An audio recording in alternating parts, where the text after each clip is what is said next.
अभी तक दौड़कर मंदिर में जाते थे, अब आत्म मंदिर में जाने की आवश्यकता है। और जैसे वो अंदर गए, मतलब ध्यान टिका, उनका समाधि लगी। कहते हैं कि 3 दिनों तक समाधि में रहे, इतना आनंद। जब आंख खुली तो रोने लग गए बैठकर, और पुकार कर कहते हैं कि माँ मुझे फिर वहीं ले चलो जो रूप अपना आपने दिखाया था। जब आंख खोलता हूं तो ऐसा लगता है जैसे जलती हुई दुनिया दिखाई दे रही है, और जैसे आंखें बंद करता हूं तो मुझे लगता है जैसे माँ अपनी गोद में लेकर और अपना अनंत प्रेम और आनंद मेरे भीतर उड़ेल रही है, और परम शांति की प्राप्ति हो रही है। मुझे वहीं लेकर चलो। इसलिए ध्यान रख लीजिए कि कर्तव्य की दीक्षा और शरणागति गीता से प्राप्त अवश्य होती है, लेकिन उस कर्तव्य को दर्शाने वाला जीवन में गुरु मिलना बहुत आवश्यक है। क्योंकि हम बाहरी कर्मकांड में, बाह्य रूपों में इतने उलझ जाते हैं कि भगवान की वो अनुभूति कर नहीं पाते जिस अनुभूति को करने के लिए दुनिया में आए। अधिकांश लोगों के साथ में यही है। जीवन हो गया, मंदिर में जा भी रहे हैं। अब मैं थोड़ा सा निवेदन करूंगा आप सबसे। मंदिर जाते समय भी अपने मन में भगवान की स्तुति करते हुए घर से निकलिए। जाप करते हुए जाइए और भगवान के उस रूप को ध्यान में लाइए जिसकी कृपा से आपने अपने जीवन में इतनी उपलब्धियां प्राप्त की, आप आज जहां तक पहुंचे। जो जो आपके पास है और टिका हुआ है, जिसको पाकर आप अपनी एक पहचान बनाए हुए हैं, वो सबको याद करके, एक एक चीज को याद करते हुए मन मन में धन्यवाद देते हुए चलिए। मेरे पास एक घर है, तेरी कृपा से बना भगवान। मेरा परिवार है, तूने इस दुनिया में मुझे एक परिवार दिया। मेरी प्रेम की दुनिया है वो, मैं उसके लिए धन्यवाद करता हूँ। मेरे बचपन से लेकर अब तक जिनके साथ भी मैंने जिंदगी में खुशियां पाई, और खुशी से ये बचपन चलते चलते आज यहाँ तक पहुँचा हूँ, उन सभी खुशी देने वालों में अगर खुशी मुझे प्राप्त हुई है तो वो तेरी कृपा से ही प्राप्त हुई है। तेरा लाख लाख धन्यवाद मेरे परमात्मा। मेरी जिंदगी के जितने भी खुशी के क्षण थे, उन क्षणों में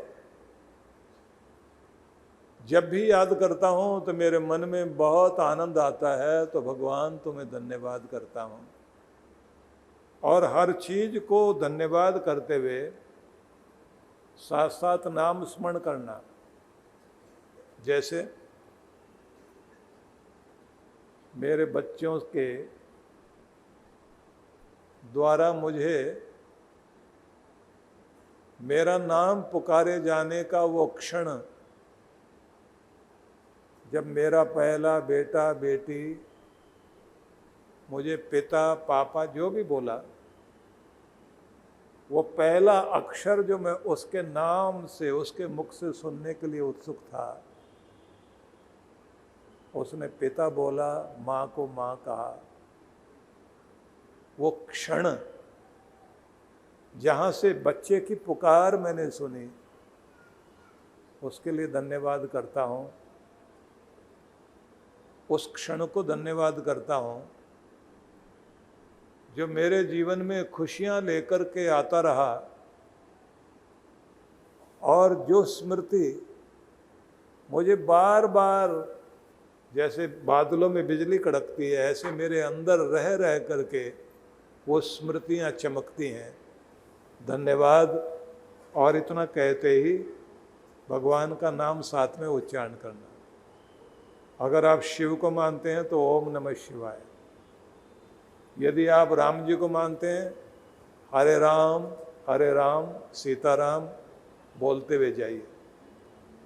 जिसका भी रूप आपको याद है, जिन पर भी आपकी श्रद्धा है, कृष्ण भगवान पर श्रद्धा है, गाड़ी मिली तो आप उस गाड़ी में बैठकर सुख प्राप्त किया उस क्षण को ध्यान में लेकर भगवान को धन्यवाद करो और कहो, इस सुंदर गाड़ी को देने के लिए धन्यवाद, सुंदर परिवार देने के लिए धन्यवाद। ओम नमः शिवाय। ओम नमो भगवते वासुदेवाय। ओम नमो भगवते वासुदेवाय। श्री राम श्री राम श्री राम। और फिर बोलते बोलते एक एक चीज का धन्यवाद करते जाइए, मंदिर की तरफ चलते चले जाइए। दूसरा धन्यवाद आपने करना है, जब जब संकट आया, असमंजस में पड़े और किसी न किसी रूप में बचाने के लिए भगवान का हाथ आगे आया तो उसे याद करो और धन्यवाद करो और मंदिर की तरफ चलते चले जाओ। दुनिया याद मत करना, दुनिया के मालिक को याद करना। सीढ़ी चढ़ते समय मंदिर की, जैसे मंदिर की सीढ़ी चढ़ते हैं, मंदिर की सीढ़ी पर पांव रखने से पहले वहां माथा झुकाना और ये मन में महसूस करते हुए कि ये वो दर है जहां झुकने से ही सब कुछ मिलता है। मैं अपने परमात्मा के दर पर पहुंचा हूं। भगवान मुझे बुलाते रहना, अपनी भक्ति में लगाए रखना, मेरा नियम बनाए रखना, मुझे इसी तरह हर दिन अपने से जोड़े रखना। तेरा लाख लाख धन्यवाद। और फिर बार बार ओम नमः शिवाय या ओम नमो भगवते वासुदेवाय या श्री राम श्री राम श्री राम श्री राम बोलते हुए प्रवेश कीजिए। अब यहां फिर ध्यान देना कि बाह्य जगत में आप हो, बाह्य जगत में आप चल रहे हो, लेकिन नाम जपते जपते आप भीतर अपने परमात्मा से जुड़ते जा रहे हो।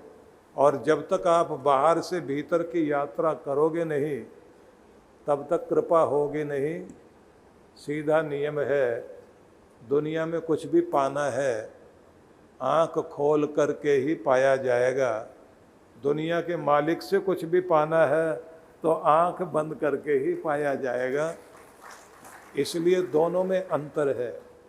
जब तक आंख बंद करना नहीं सीखोगे, बहुत लोग हैं जो आंख बंद करके बैठते हैं और उसके बाद उन्हें दुनिया की बातें याद आने लग जाती हैं। वो कहते हैं आंख खोल के तो नाम जप लें, वो तो चल जाएगा, माला जपना चल जाएगा। आंख बंद करते ही काम खराब हो जाता है।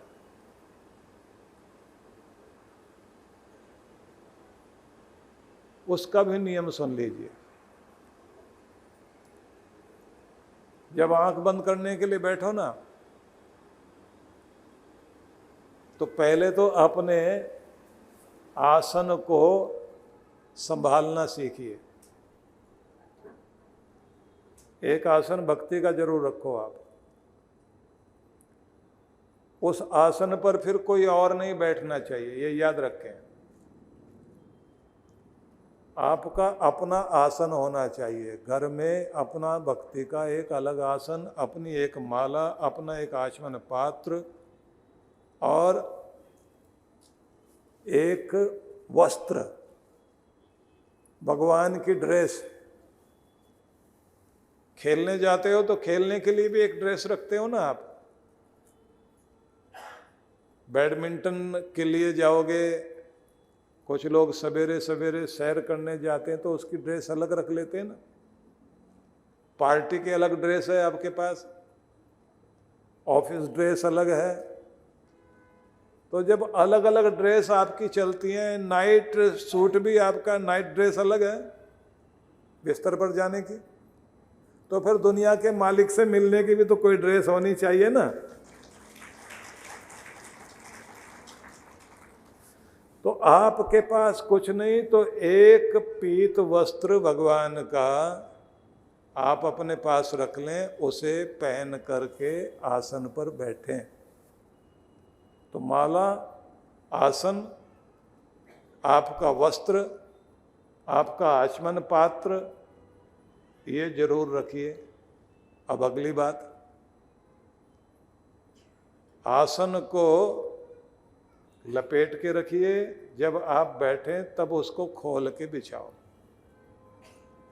आसन पर बैठने से पहले जल छिड़क कर चारों तरफ पवित्रीकरण करें, थोड़ा अपने ऊपर भी, माथे पर, आंखों पर, शरीर पर छींटा देकर पवित्रीकरण करें।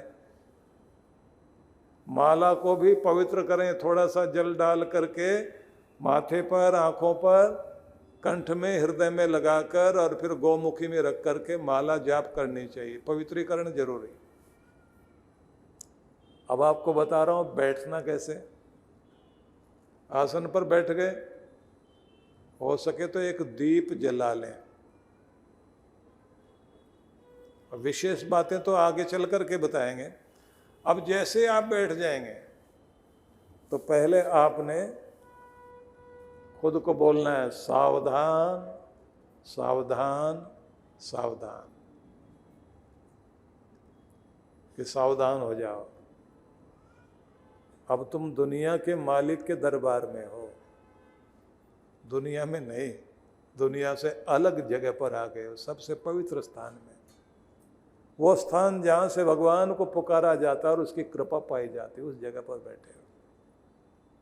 तो 3 बार बोलना, सावधान सावधान सावधान। और उसके बाद महसूस करो भगवान के चरणों का स्थान है, ये पवित्र स्थान है जहाँ मैं बैठ रहा हूँ। कोई चंचलता नहीं। मन को भी कहो बहुत चंचलता हो गई, बहुत दौड़ भाग हो गई, चैन से बैठो, शांत। तो खुद को बोलना, शांत शांत शांत। फिर क्या कहना, स्थिर स्थिर स्थिर, अड़ोल निष्कंप स्थिर, कि हिलो डुलो नहीं, स्थिर हो जाओ। शांत शांत शांत, ऐसा कहते कहते स्वयं को शांत करो। फिर कहो पवित्र पवित्र पवित्र, खुद को पवित्र कर लो। परमात्मा का नाम जिह्वा पर लाओ। तो ऐसा कहकर गहरा श्वास लेकर ओंकार का उच्चारण कर लो। जैसे स्थिर हो गए, अब आप उस लेवल पर पहुंच जाओ जिसे अल्फा लेवल बोलते हैं। आपके मस्तिष्क की जो तरंगे हैं वो 5 तरह की वेव्स मानी जाती हैं, अल्फा, बीटा, थीटा, डेल्टा और 5वीं है गामा। अब आपको सबसे पहले अपने आप को अल्फा स्टेज में, उस लेवल में ले जाना है जहाँ बिल्कुल शांत, संतुष्ट, तृप्त, मधुर और प्रसन्न अवस्था में है। मैं खुश हूँ, मैं शांत हूँ, मैं आनंदित, मैं प्रेमपूर्ण। और लंबा गहरा श्वास भर के छोड़ दें। स्थिर हो गए। अब यहाँ से यात्रा शुरू करोगे भीतर जाने की। जब तक ये नहीं सीखोगे तब तक चक्कर काटते रहिए, इस मंदिर से उस मंदिर, इस तीर्थ से उस तीर्थ। तीर्थ भीतर उतरेगा ही नहीं, चक्कर बहुत लग गए, बात बनी नहीं। इसलिए कहा जाता है कि गुरु का जीवन में आना आवश्यक है, और जहाँ गुरु आए वहीं से कृपा शुरू होती है।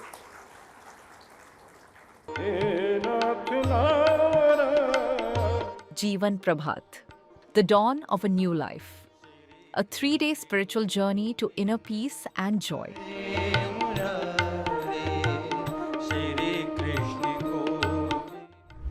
Divine talks by His Holiness Sudhanshu Ji Maharaj from 21st to 23rd of August 2026.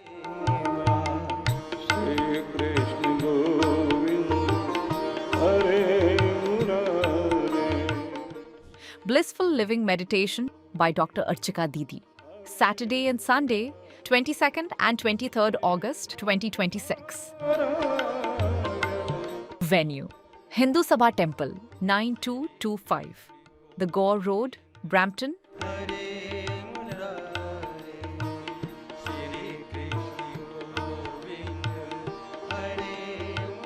Muktinath हवाई यात्रा 2026 आध्यात्मिक अनुभूति और प्राकृतिक सौंदर्य से परिपूर्ण अंतःकरण को शुद्ध करती एक भव्य यात्रा। नेपाल के मुख्य धार्मिक, सांस्कृतिक और आध्यात्मिक स्थलों के दर्शन करवाती इस यात्रा में आप विश्व प्रसिद्ध पशुपतिनाथ मंदिर, बौद्धनाथ स्तूप, विंध्यवासिनी मंदिर, गुप्तेश्वर महादेव गुफा, ताल बाराही मंदिर और मनकामना मंदिर के दर्शन करेंगे। डॉक्टर अर्चिका फाउंडेशन द्वारा आयोजित की जा रही इस यात्रा के दौरान आप लोकप्रिय पर्यटक स्थल जैसे डेविड फॉल, फेवा झील और हिमालय की मनोरम चोटियों की नैसर्गिक सुंदरता का भी आनंद लेंगे।